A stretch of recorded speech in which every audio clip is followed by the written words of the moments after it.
Hey everyone, here with another drill to help you with your game.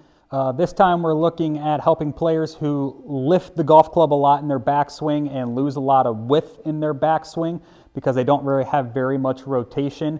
And one of the keys is the lead arm likes to raise across the chest and get up into their chin instead of rotating down and under. So what that looks like when players have this issue is their body won't rotate very much and their hands will lift the club a lot in the air. So you'll see that club lift a lot. You might even see the right arm pull up and in, and then the hands will raise up a lot here. And you notice I don't have very much rotation, even though it feels like the club is very far away. But we notice that the hands really aren't very far away from my body. They're still relatively close, so I don't have very much width in this golf swing. And what this is going to promote is very much an over-the-top move, a very steep angle of attack. Now, some players, even though that they lift the club up at this point, they may even then rotate from this point back. But what we find is that a lot of these players that do this will then tend to get a reverse C because this club will be already so high and at the top of their backswing that now they'll rotate. Now that club will get way past parallel. Their hands may even get past their head for those that are more flexible, and then they'll get this reverse C where they'll start leaning towards the target. And then now they're in trouble because now they have to revert back the other way just to try and get the golf club down to the golf ball. And I know what this is like. I struggled with this in high school for a number of years, and it took me personally about 3 or 4 years to get rid of that issue. I still struggle with it from time to time, but it's definitely an issue we want to correct.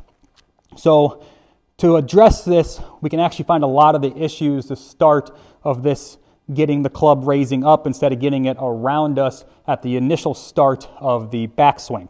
So one of these parts of this drill actually you might find familiar. If you watch any Golf Channel, Nelly Korda actually does this drill a lot. She loves this drill, and it's simply pushing the golf ball back away. So she sets up with a golf ball here.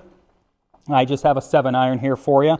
And then she puts a golf ball behind the golf ball that she's going to hit. I have this about 6 or 8 inches behind the golf ball. And for me, I like a lot of players actually to put the golf ball a little bit to the inside, simply because that helps promote the club moving in and around their body, which will help that lead arm get stuck more across the chest and not let it lift up the chest as much, and it helps get the body rotating a little bit sooner. So just the first part of this drill would be simply trying to push that golf ball back to the right and keeping that club nice and low and slow is what I like to call it. So that would look like this. So you notice I pushed that golf ball back into the inside. I kept the club nice and around me, and I kept it nice and low and slow. I haven't started to lift my hands yet. And that's the first part of this drill. The second part is paying attention to a few key components of the initial takeaway.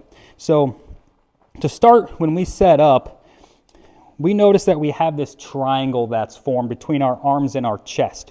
So when you get back to the golf ball, I want that triangle to still be intact, and I actually want that triangle to still be intact until about the club is almost parallel to the ground.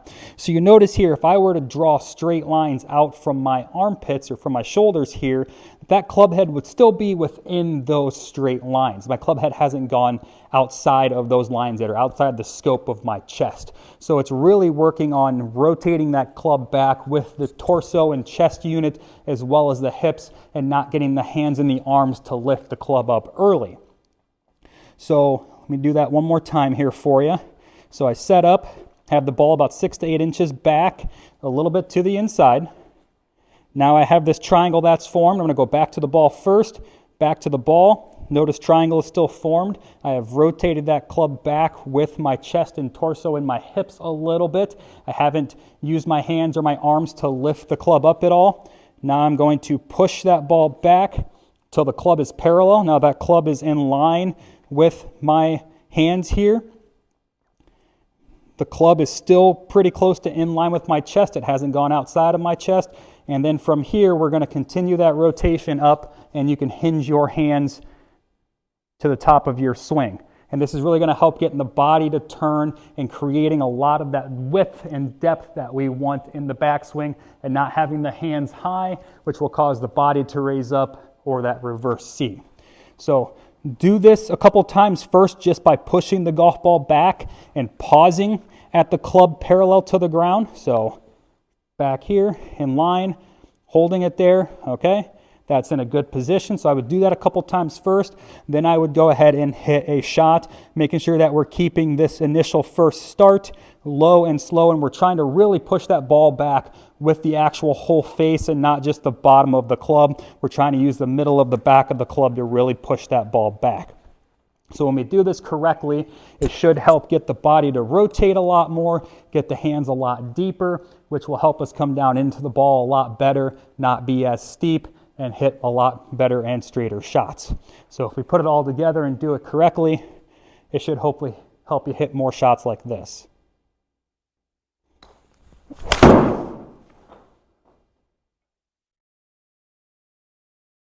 So just a little bit to the right, but very, very well struck, so I'm really happy with that.